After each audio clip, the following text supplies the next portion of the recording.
Buenas tardes a todos. Soy Javier Peña Poza, vuestro profesor del ámbito científico-tecnológico de nivel 1, de grado en ESO, y vengo a presentaros la 21ª clase virtual de este curso académico 2013-2014, en la cual vamos a ver el resumen de la tercera evaluación de este nivel 1 del ámbito científico-tecnológico. En un principio esta clase virtual deberíamos haberlo hecho el lunes pasado, pero al final por motivos de falta de tiempo no la pude realizar y pues la realizo hoy jueves por la tarde para colgarosla en el campus virtual y así que la podéis ver de forma diferida. En la asignatura de tecnología, vamos a empezar por ella. En la tercera evaluación vimos lo que eran las máquinas simples. Recordad que estas máquinas son dispositivos utilizados para transformar o compensar una fuerza que es resistente o en otro caso para levantar un peso en condiciones más favorables. La máquina es sencilla y realiza un trabajo en un solo paso. La ventaja mecánica se obtiene como la relación entre la fuerza existente y la fuerza aplicada. Si el cociente de esta relación es un resultado mayor que 1, será necesario realizar un esfuerzo menor para llevar a cabo un trabajo o aguantar el peso de una carga. También hay que tener en cuenta que este tipo de máquinas siempre cumplen la ley de conservación de energía. Y ahora vamos a ver algunas de ellas. La primera de ellas es la palanca, que consiste en una barra rígida que oscila sobre un eje, también llamado fulcro. Se fundamenta en que el punto de apoyo consigue multiplicar la fuerza ejercida en un punto. Existen diferentes tipos. Palancas de primer grado, en donde el punto de apoyo se encuentra entre la fuerza y la resistencia. Palancas de segundo género, donde el punto de apoyo se sitúa en un extremo y la resistencia se encuentra entre la fuerza y el punto de apoyo. Y las palancas de tercer género, donde el punto de apoyo se encuentra en uno de los extremos y la fuerza actúa entre la resistencia y el punto de apoyo. Otra de las máquinas simples es el plano inclinado, que consiste en un elemento formado por una superficie plana que forma un ángulo agudo con horizontal. También, al igual que pasará con la banca, existen diferentes tipos. La rampa, que se define por su inclinación y su utilidad, se centra en reducir el esfuerzo para elevar un peso y dirigir el descenso de objetos y líquidos. La cuña es otro tipo de plano inclinado que forma parte de mecanismos de uso diario. Se usan para modificar la dirección de una fuerza, convertir un movimiento lineal en otro perpendicular o como herramienta de corte. Y también otro tipo de plano inclinado sería un tornillo, cuyo fundamento deriva directamente del plano inclinado, pudiendo definirse un tornillo como un plano inclinado enrollado sobre un cilindro. La polea es otra máquina simple que está formada por un cuerpo redondo que gira respecto a un punto fijo, que se denomina eje de giro. Se usa para transmitir movimientos o para elevar cargas y existen también tres tipos. Lo que se llama polea fija es aquella que cuelga de un punto fijo y aunque no disminuye la fuerza ejercida, facilita mucho los trabajos al poder cambiar la dirección y el sentido de las fuerzas a aplicar. Otro tipo sería la polea móvil, que es aquella que está unida al objeto y puede moverse verticalmente a lo largo de la cuerda. La fuerza en este caso se multiplica, ya que la carga es soportada por ambos segmentos de cuerda. Y por último tenemos un polipasto, también llamada aparejo, que se utiliza para poder levantar grandes pesos con un esfuerzo moderado. Se compone de un sistema de poleas fijas y móviles que consiguen los efectos de ambas, de forma sinérgica, es decir, que ambas trabajan a la vez. También vimos en esta asignatura, en esta tercera evaluación, los mecanismos de transmisión. Unas de ellas son las ruedas dentadas. En este caso, para que exista un engranaje o rueda dentada, tiene que haber como mínimo dos ruedas que engranen entre sí, es decir, que estén relacionadas entre sí a través de los dientes. Los elementos principales de las ruedas dentadas son los piñones, que son las pequeñas ruedas dentadas, y las ruedas, que son aquellas de mayor diámetro. En ambos casos, las ruedas van sujetas a los ejes. El que se une al motor se le denomina eje motriz y la rueda montada en el otro eje es la rueda conductora. Y también debemos de conocer las distintas partes de las ruedas dentadas, como la corona, que es la parte exterior de la pieza en la que van talladas los dientes, el cubo, que es la parte interior de la rueda mediante la que queda fijada al eje, y los brazos, que unen el cubo a la corona. Las ruedas no tienen brazos, a las que no tienen brazos se les denominan macizas, y si estos van aligerados se denominan de plato.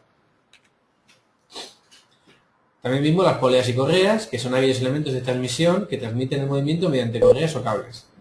En este caso está formado por dos poleas, una motriz y una conductora, y una correa flexible que une ambas.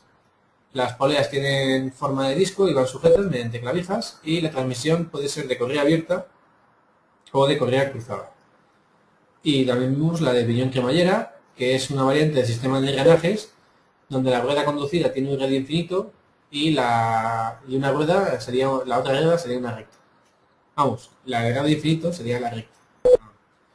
Con este sistema se obtiene un movimiento lineal a partir de uno circular, ya que el engranaje gira y se desplaza longitudinalmente por la cremallera, que sería la rueda dentada recta.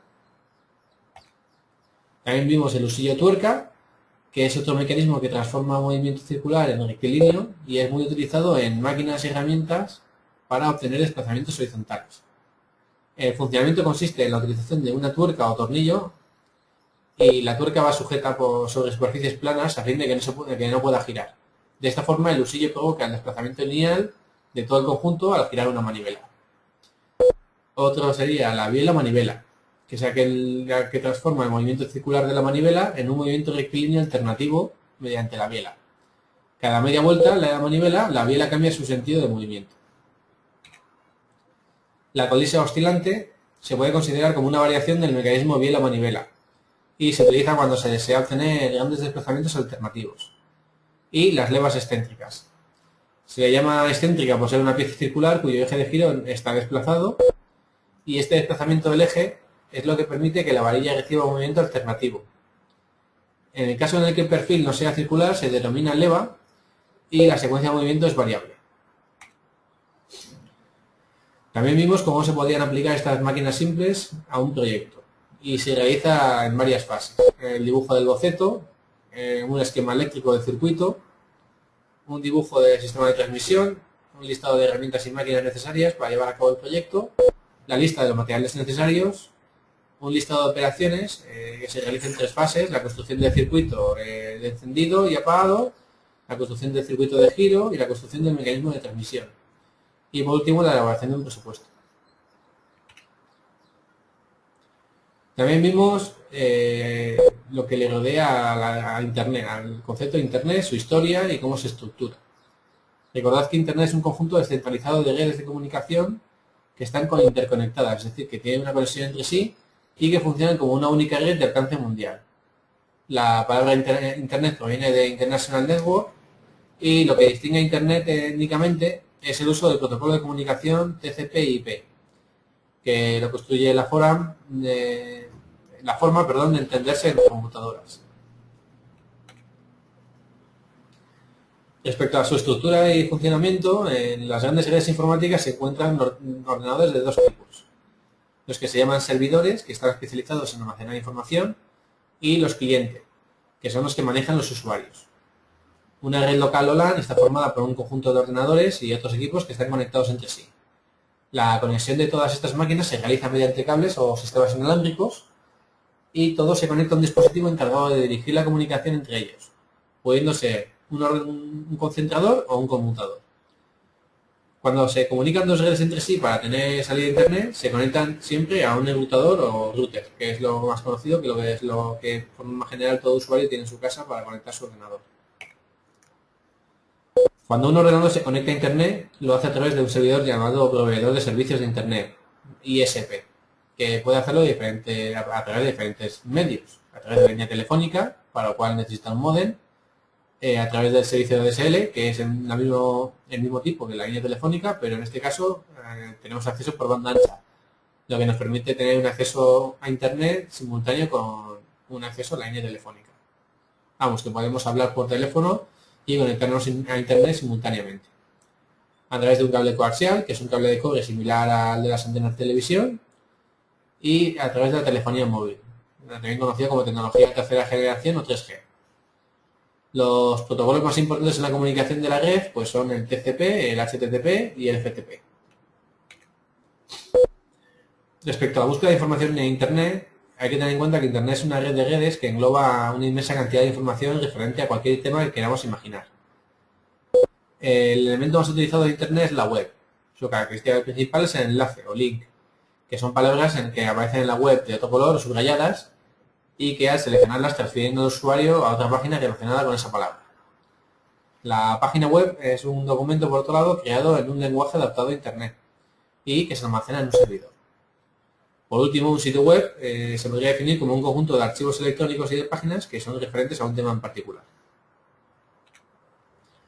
Los navegadores son unos programas complejos que realizan muchas funciones. Normalmente vienen insertos en el sistema operativo, pero también se pueden descargar.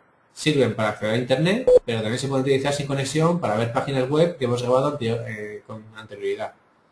Algunos de los ejemplos de los navegadores más conocidos pues son el Internet Explorer, el Firefox, el Chrome, el Safari, el Opera, etc.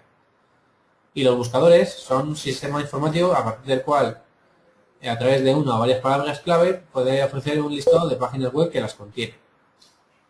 La posición en la que aparecen depende de la importancia en relación con la materia solicitada. Este tipo de programas constan de tres partes. De robots, que son aquellos que recorren la red para escrutarla, son programas que buscan de forma continua por todos los servidores de Internet. Bases de datos, que están construidas por los robots, contienen todas las direcciones electrónicas URLs encontradas y las informaciones relativas a sus contenidos.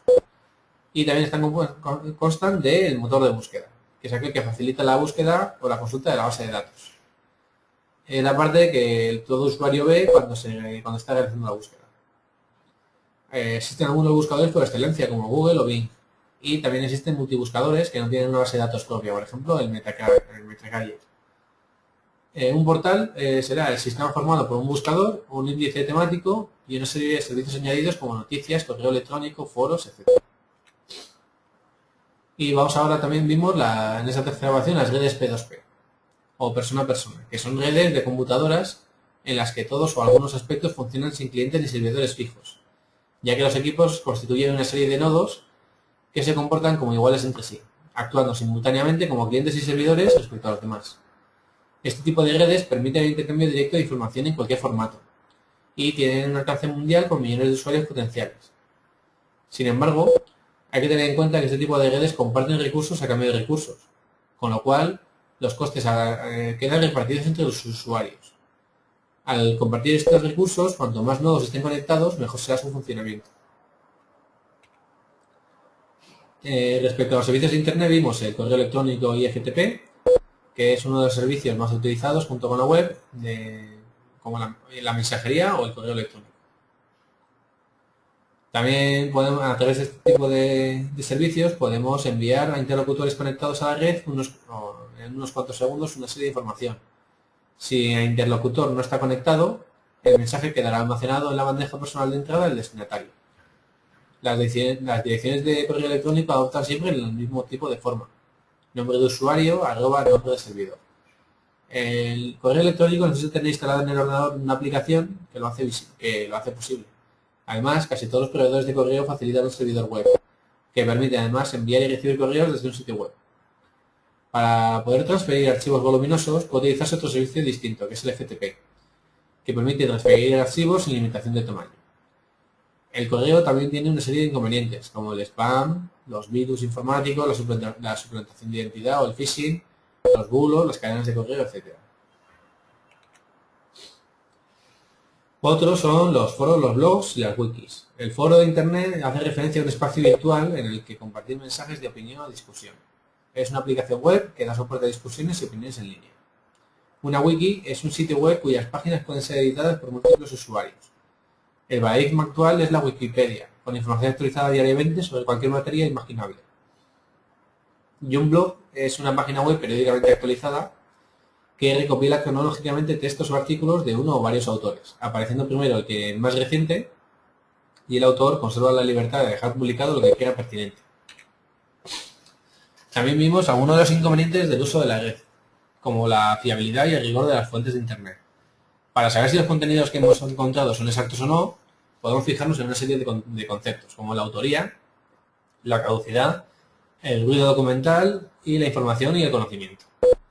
También vimos los abusos y conflictos en la red, ya que Internet tiene algunos problemas como los mensajes no deseados, la publicidad, los virus, el spyware, que son los programas espía, el adware, que son programas que muestran publicidad no deseada, el phishing, que consiste en la suplantación de identidad, etc.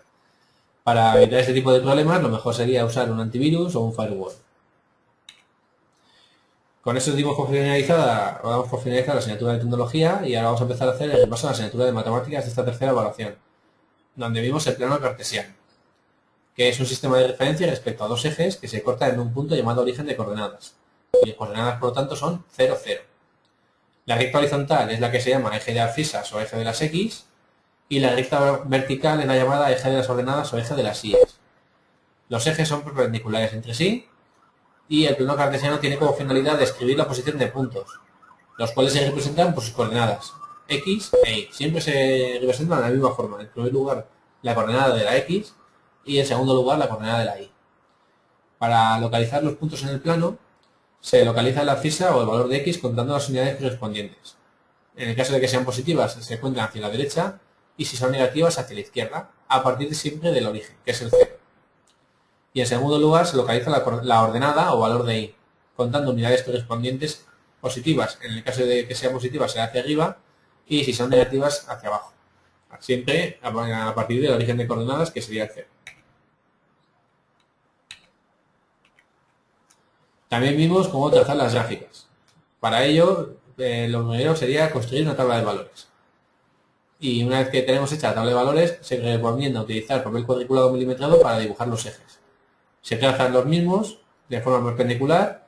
Recordad que el eje de abscisa será el eje X, que es el que contiene la variable independiente, y el eje de ordenadas o eje Y será el que contenga la variable dependiente. En tercer lugar, ajustamos la escala de los ejes. Ajustamos, la escala de los ejes en función de los valores que hayamos entendido en la tabla de valores. Y para hacer las divisiones de los ejes tenemos en cuenta dichos valores. Se gradúan los ejes con las escalas y se representan los datos de la tabla localizando los puntos en el plano. En un tiempo último uniremos dichos puntos para poder representar la recta o la curva o la función que estamos representando a partir de la tabla de datos.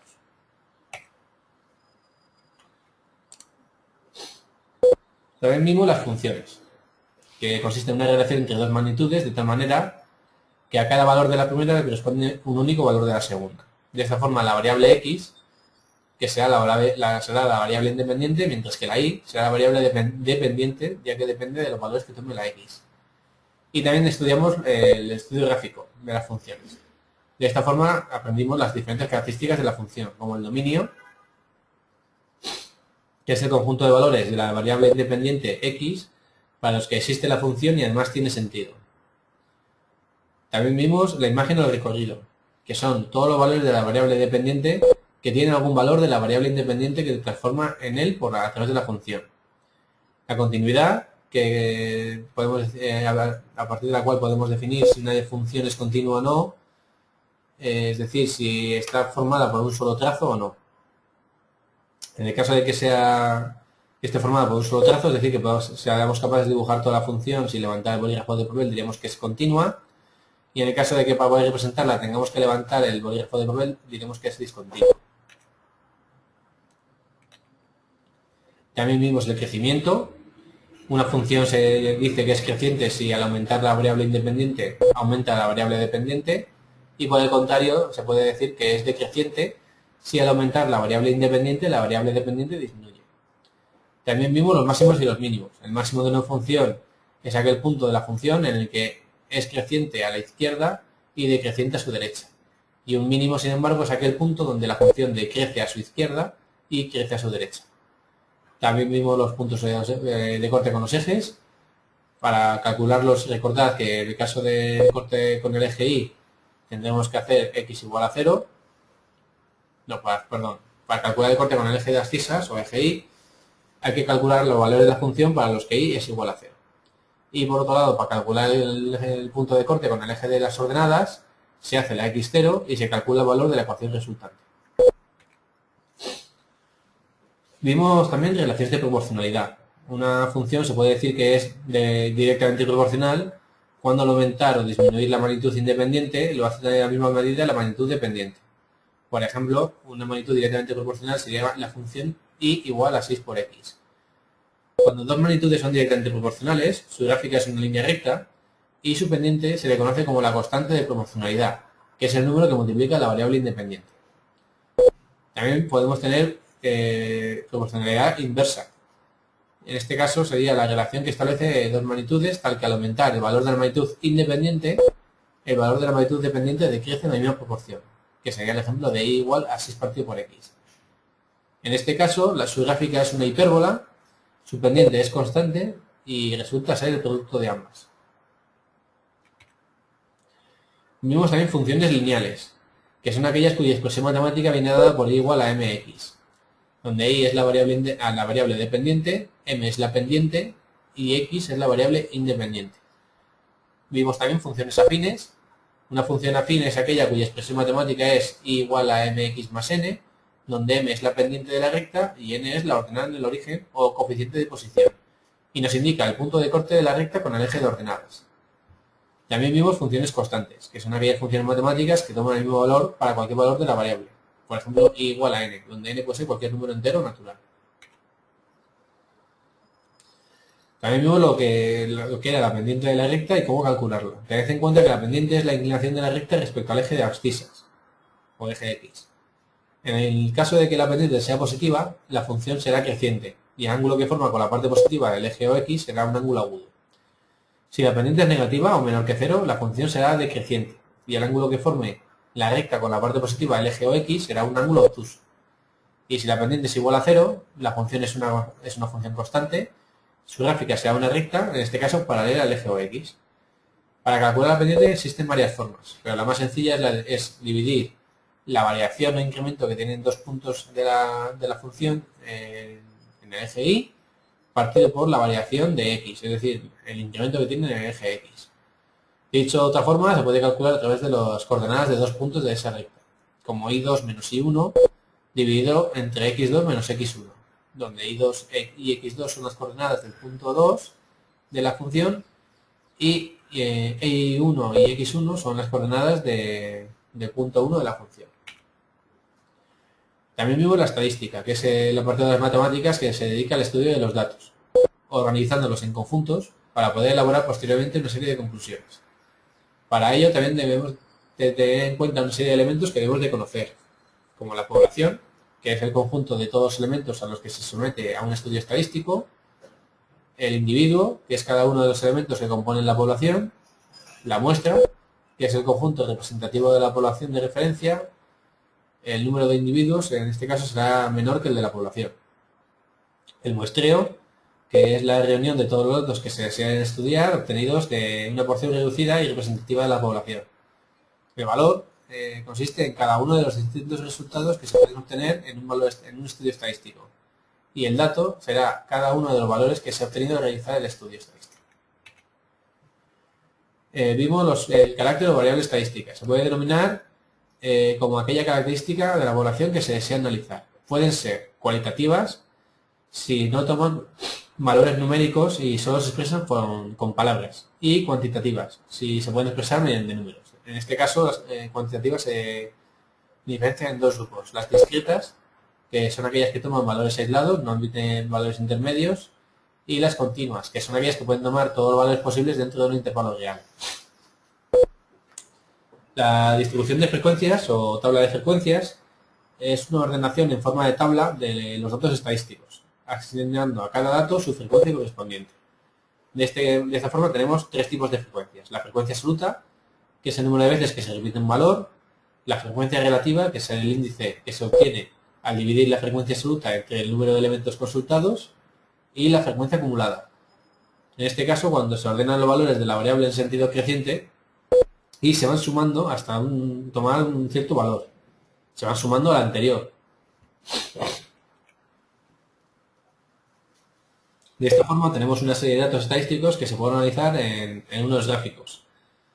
O bien en un diagrama de barras, que es indicado cuando tratamos con variables cuantitativas que toman pocos valores, o en histogramas, que son muy parecidos a los diagramas de barras, en los cuales la barra se representa un intervalo.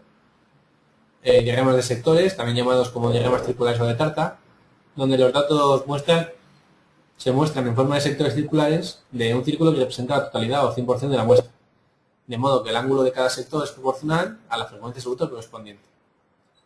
En este caso, las frecuencias se suelen representar como porcentajes. También tenemos los pictogramas, que son conocidos también como representaciones figurativas, en los cuales son diagramas de barras en los que se sustituyen las barras con dibujos de la variable. Y por último tenemos cartogramas, que son expresiones gráficas a modo de mapa. También estudiamos las medidas de centralización, que son aquellas que nos indican en torno a qué valor del centro se distribuyen los datos y cuáles son los más representativos del conjunto. De esta forma aprendimos lo que es la media, que consiste en una variable en la cual el valor una variable cuyo valor es el que se obtiene mediante el cociente de la suma de todos los datos entre el número de datos.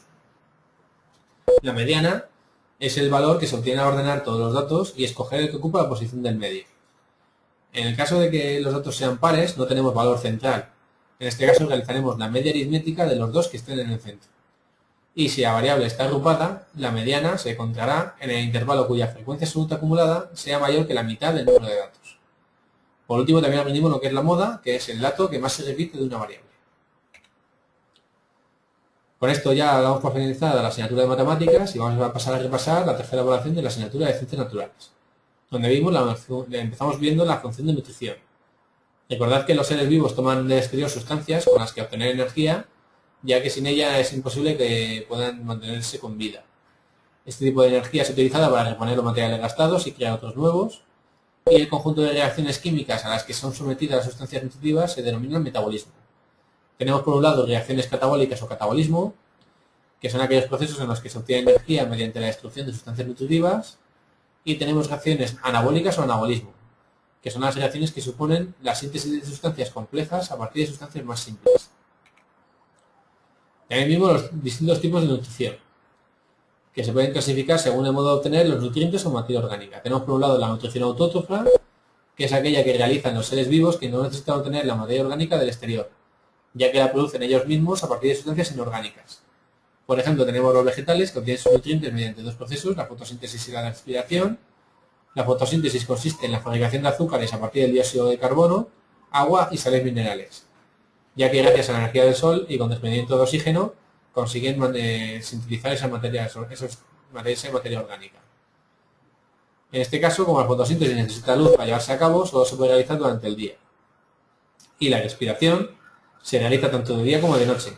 Consiste en la absorción del oxígeno del aire por medio de sus hojas para efectuar en todas sus células la combustión de alimentos producidos por la fotosíntesis. Como resultado de la misma, se produce el dióxido de carbono que se desprende a través de los estomas y energía. El otro tipo de nutrición es la nutrición heterótrofa, que es aquella que realizan los seres vivos que no son capaces de transformar la materia inorgánica y por ello necesitan obtener la materia orgánica del exterior. Los organismos unicelulares incorporan el alimento por pinocitosis o fagocitosis y a continuación se digieren a través de los lisosomas, que son unos orgánulos que tienen el interior de las células. Los organismos pluricelulares, por otro lado, son cuatro los aparatos que intervienen en la nutrición. El aparato digestivo, que es aquel que descompone alimentos o sustancias nutritivas útiles. El aparato respiratorio, que es aquel que capta el oxígeno necesario para realizar las reacciones metabólicas.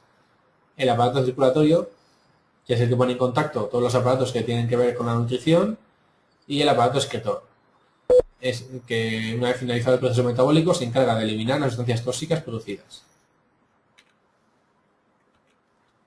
También vimos la función de relación de las metafitas. Aunque no se pueden desplazar, son capaces de responder a diferentes estímulos que reciben del exterior. Recordad que las metafitas son el reino vegetal o las plantas. Tienen diferentes tipos de respuestas. Las nastias, que son aquellas respuestas que producen un movimiento sin orientación y que es pasajero, ya que luego vuelve a su posición inicial una vez desaparecido el estímulo. En función del estímulo que las provoca, existen varios tipos: la fotonastia, la sismonastia, la termonastia y la tismonastia. También vimos los tropismos, que son respuestas en las que se producen cambios de la dirección del crecimiento vegetal. Pueden ser positivos si la planta se dirige hacia el estímulo o negativos si se alejan de él. Y también vimos que pueden tener adaptaciones morfológicas, que son adaptaciones de la forma de los órganos del vegetal para poder sobrevivir en condiciones difíciles. También vimos la relación entre vegetales. Las principales asociaciones que realizan los vegetales son la simbiosis o mutualismo, en el cual se benefician ambos; el comensalismo, en el cual está formado por un huésped y un comensal; el parasitismo, que es la asociación entre Perdón, la asociación entre un huésped y un parásito, donde se daña el primero en beneficio del segundo. Y vimos también la función de relación en los metazoos o el reino animal, donde los animales vivos que se pueden relacionar con el medio que les rodea y con otros seres vivos. Pero en ambos casos siguen una serie de pasos o fases. El primer paso es la captación o percepción del estímulo mediante las células sensoriales receptoras, que están distribuidas a través por la piel y los órganos de los sentidos. Una vez recibido el estímulo, las células sensoriales receptoras traducen el estímulo en un impulso nervioso que se transmite hasta el cerebro, hasta un centro nervioso. Este centro nervioso analiza el estímulo y se elabora una respuesta adecuada, que es emitida en forma de impulso nervioso hasta el órgano efector encargado de llevar a cabo dicha respuesta. Y esta respuesta puede ser una respuesta motora, si se da la respuesta, se envía el estímulo a los músculos, o una respuesta secretora, si cuya finalidad es la síntesis de sustancias u hormonas. También vimos la reproducción. A partir de esta función, los seres vivos son capaces de permanecer en el tiempo o perpetuarse. Todos los seres vivos se reproducen y para ello utilizan tres formas diferentes según las propiedades del ser. Pueden tener una reproducción sexual, que es aquella en la que no intervienen dos seres de la información de un nuevo individuo. Los procesos para llevarlo a cabo pueden ser la bipartición, la gemación y la esporulación. Y es la forma de multiplicación utilizada por la mayoría de los organismos unicelulares. Plantas inferiores o esporas. Y por otro lado tenemos la reproducción sexual, que es una forma de multiplicación en la que los nuevos seres surgen de la unión de dos células especiales o gametos que proceden a su vez de dos seres vivos de sexos diferentes. Estas células gaméticas se originan en el proceso de meiosis o división meiótica, proceso en el que se reduce el número de cromosomas a la mitad. La división mitótica es aquella en la que una célula se divide en dos, pero manteniendo el número de cromosomas. Y por último, tenemos la reproducción alternante. Antes de ello voy a comentaros pues, lo de la reproducción en metafitas o las plantas, y se diferencia de las de interior, de las comentadas anteriormente, bueno, de las de interior de las de exterior, porque poseen órganos de reproducción sexual, como las flores, que constan de cáliz, corola, androceo y gineceo. Y la reproducción en metazoos son los animales. El nuevo ser procede de la unión de las dos células progenitoras o gametos. En este caso, la fecundación o la unión de esas dos células puede ser interna o externa. Y el desarrollo embrionario se realiza de tres formas. Puede ser ovíparos, si el nuevo ser se desarrolla en huevos fuera de la madre, o vivíparos, si el nuevo ser se desarrolla dentro de huevos pero dentro de la madre, y vivíparos, si el nuevo ser se desarrolla dentro del cuerpo de la madre. La última de los tipos de reproducción era la alternante, que es aquella que cambia en cada generación. Es decir, una generación se da lugar a través de una reproducción sexual y la generación siguiente dará lugar a una reproducción asexual. Es frecuente en algunos tipos de vegetales, como los musgos y los helechos, y en algunos animales, como los pólipos y las medusas. También vimos las poblaciones y ecosistemas. Una población está formada por una serie de seres vivos que se agrupan y relacionan con otros de su misma especie en un área determinada y en un periodo de tiempo definido. Una población puede verse afectada por factores abióticos, que son elementos que componen el medio ambiente en el que vive un organismo. Podemos tener factores abióticos climáticos, que son aquellos que hacen referencia al clima. Fundamentalmente se destacan por la temperatura, la luz y la humedad. Factores abióticos no climáticos, que son aquellos que no tienen que ver con el clima, pero pueden destacar entre otros el oxígeno, el dióxido de carbono o la sal, ya que pueden influir en el agua y en el suelo. Y este tipo de factores se renuevan mediante los ciclos biogeoquímicos. Y luego tenemos por otro lado los factores bióticos, que son aquellos que se deben a los seres vivos. Una población de seres vivos puede interaccionar entre sí, dando lugar a unas relaciones intraespecíficas que pueden ser de distinto tipo. Pueden dar lugar a una familia, a una asociación gregaria, a una colonia o a una sociedad. La familia sería la unión de individuos de la misma especie con parentesco. La asociación gregaria, una agrupación de individuos que viven en común durante un periodo de tiempo largo para poder ayudarse en la defensa y búsqueda de alimento. Una colonia sería un grupo de individuos formados a partir de un mismo progenitor por gemación. Y una sociedad es conocida como asociación estatal, que es el conjunto de individuos jerarquizados entre sí para realizar un trabajo. Por otro lado, el ecosistema, recordad que es la interacción entre las poblaciones que viven en una misma zona, con unas condiciones determinadas, el biotopo, y formando una comunidad, se llama biocenosis. El biotopo, por lo tanto, es el conjunto formado por el medio, el sustrato y los factores abióticos que influyen en los seres vivos. Y la biocenosis será la interacción de los seres vivos pertenecientes a distintas especies o población. De esta forma tenemos varias biocenosis: la depredación, el parasitismo, la competencia, el comensalismo, el inquilismo y la simbiosis. La depredación es la relación entre un depredador que captura y se alimenta de otro ser vivo que se llama presa. El parasitismo es la interacción entre un parásito y un hospedador, donde el primero se aprovecha del segundo creando un perjuicio. En tercer lugar tenemos la competencia, que es la relación entre individuos de distinta especie por un mismo alimento. El comensalismo, donde un organismo se nutre de los restos de alimento o de las secreciones de otro de distinta especie sin causarle perjuicios. El inquilismo, donde un ser vivo es el inquilino y se refugia en el cuerpo de otro sin perjudicarle.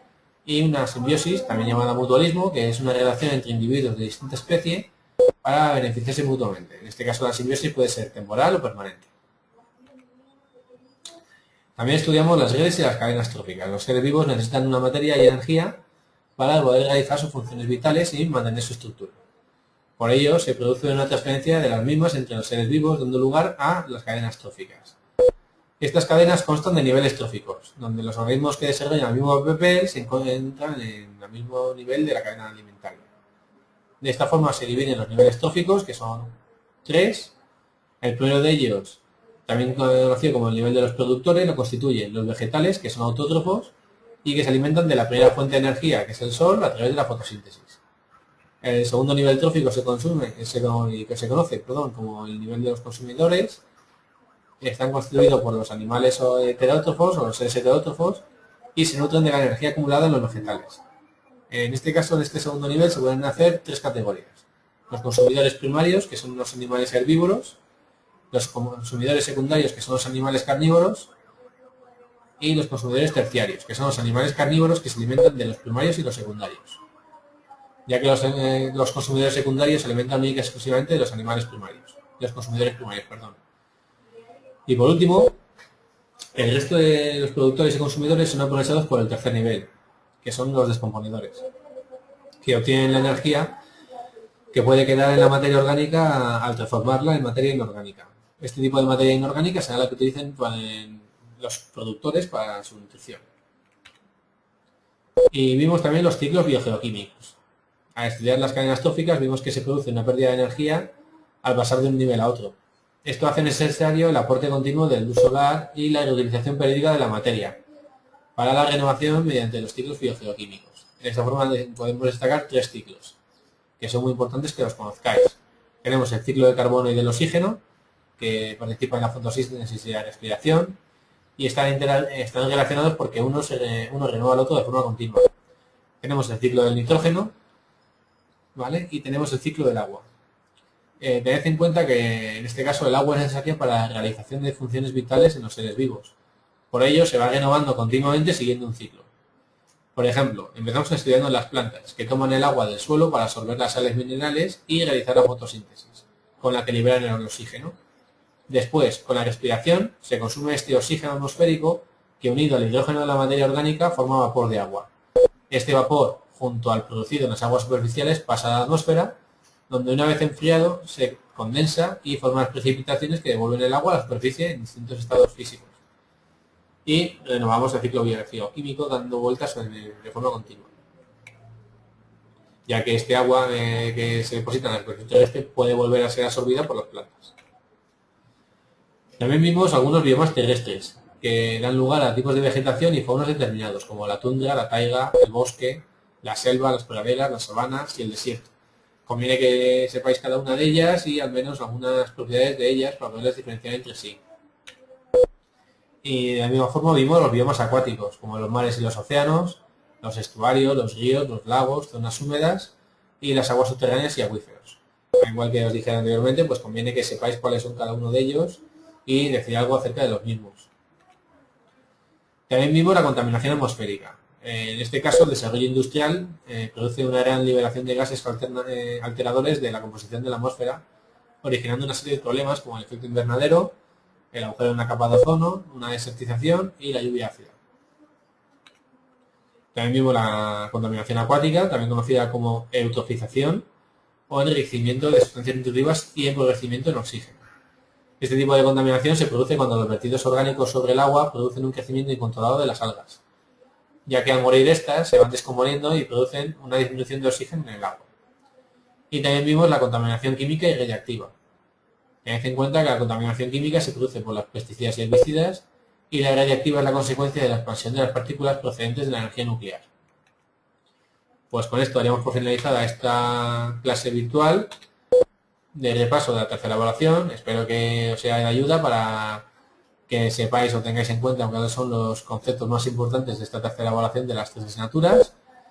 Y simplemente, por último, quiero animaros a que estudiéis en esta última fase del curso, ya que el examen se acerca, y espero que os vaya bien y tengáis una buena calificación y podamos despedir este curso de una buena forma.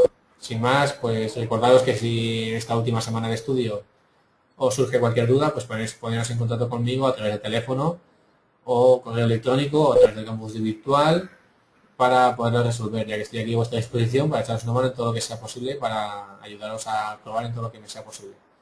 Un saludo y nos vemos por aquí cuando queráis. Hasta luego.